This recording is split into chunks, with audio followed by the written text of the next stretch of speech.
Perxonning süpürgisi.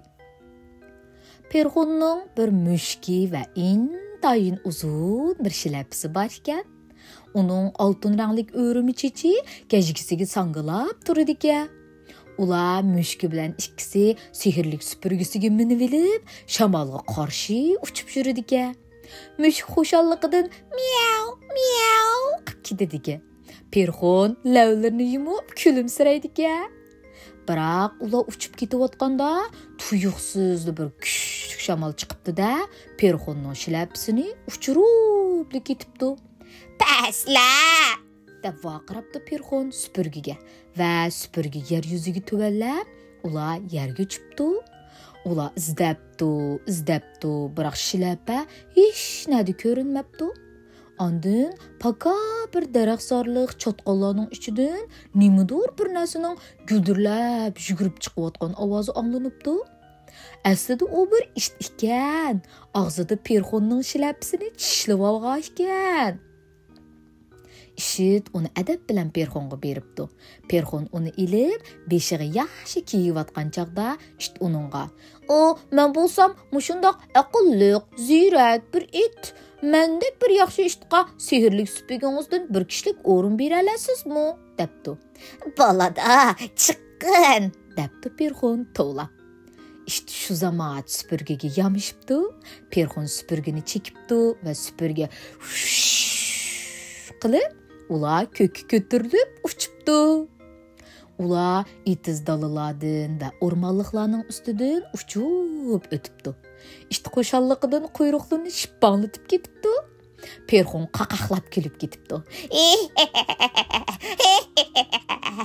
O shilapsini shamol uchirib ketmaslik uchun ching'ida tutibdi.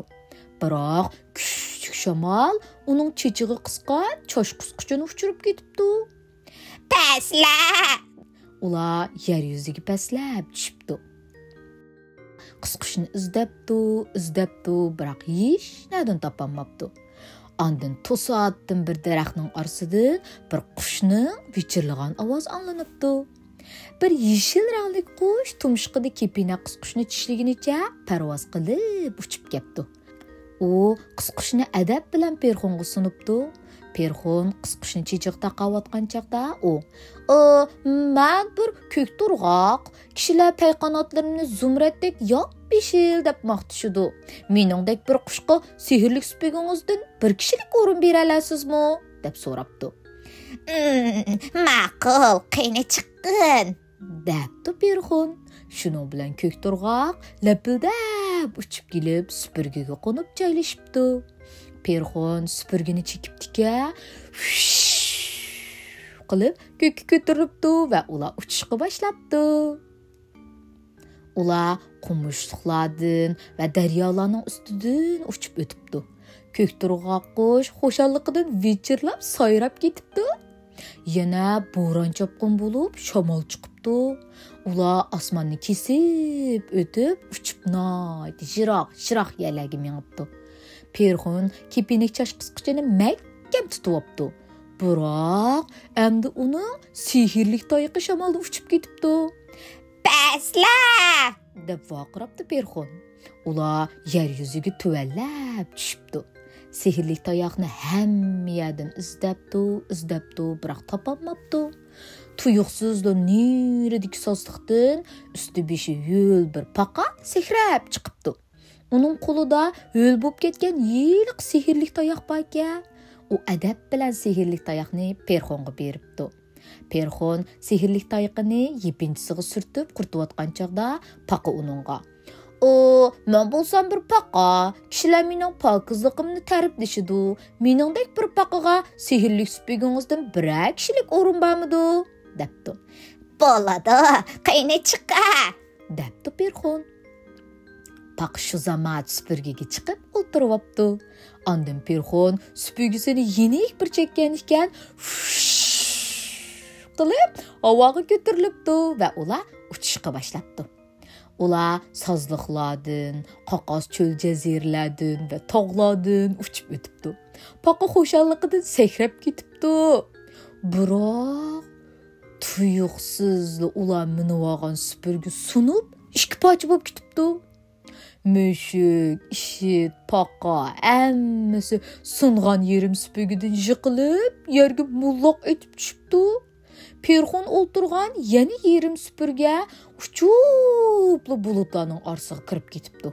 Perxon şu anda dehşetli hökürgen bir ovozni anglabdi. "Men bir ejderha, ko'rib turguningdek vahshiy qo'rqinchliq. Seni yağda qo'rilgan barangi qalamchisiga qo'shib mazza qilib yeyma." Ya! deb vaqirabdi Perxon va teximi tez va teximi egiz uchibdi. Ejderha tezlik bilan uning kaynidan qo'g'lab uchibdi va Perxonga og'zidan kuchli o't purkibdi. Qutquzinglar! Qutquzinglar! deb vaqirabdi Perxon va yerga qo'nib. U yordam tilab atrofga qarabdi, biroq unga yordam qilib qutqizgudek hech kim ko'rinmabdi. Ejderha ko'zlaridan o't chaqnatganicha borgan sir unga yiqilib ketdi va "Endi Perxonni barangi qalamchisi qo'shmayli yematmisam?" Biroq u endi bu o'ljisini yey deb turishiga patqoqlik ichidan to'limi qo'rqinchli bir maxluq chiqib ketdi. Bu maxluqning butun badani yipishqoq, suyuq, ham qop-qora, ham egiz. Badanida tuklar va paylar borga, uning kishini shurkandiradigan 4 dal beshi va qanotlari qushninkiga o'xshaydi-ku. Bu holni ko'rib ejderha qo'rqib ketib, kayniga chekinibdi va titrashga boshlabdi. "Kechiring, men xato qildim" debdi u duduqlab turib. Mana hozirlaman ketay. Sizni ko'rgunimdan xo'shalman" debdi va shu hamon qanotlarini ichib osmonga uchib badar chiqib ketibdi. Bu chaqda bu g'alati maxluqning eng ustidagi qush uchib tushibdi. Ondan paq chiqdi. Kaynidan mushuk chiqdi. Ishtmi kaynidan chiqib hoshibdi. Rahmat sizlarga, ko'p rahmat. Deginicha ta'sirlangan va xush bo'lgan Perxon yig'lab etibdi. Navada sizlar bo'lmasanglar, men allaqachon ejderhaga yem bo'lib ketgan bo'lardim. Ondan Perxon o't yiqib cho'ng qozon isibdi. U sirliq kulimsirab turib, "Har biringlar qozonga tashlag'idek bir narsa tepib kelinglar" debdi. Shuning bilan paqa bir tal gul samsaq terib kepti. Mushuk bir tal chilg'o'zak terib kepti. Qush bir tal daraxshixi, it bo'lsa bir so'ngak terib kepti. Ular hammasi terib kelganlarni qozonga tashlabdi. Perxon ularni qozonda aralashtiribdi. Ularni aralashtirayotgach, "Egit zum" deb apsuni qilibdi. Ondan keyin intayin qaltis bir sehrlik supurgi paydo bo'libdi. Uningda Perxon, ishit va mushuk uchsiga birdan o'rindiq. Qushqa bo'lsa rohat bir uva, paqa uchun bo'lsa suva bir kichik ko'lchak borga. "Chiqinglar" deb to'labdi Perxon. Shuning bilan ular supurgiga chiqib, hammasi o'z o'rinlariga joylashib o'ltiribdi. Perxon supurgini yenik bir chekkan ekan, qipli ular shu hamon ko'ki ko'tarilibdi va uchishga boshlabdi.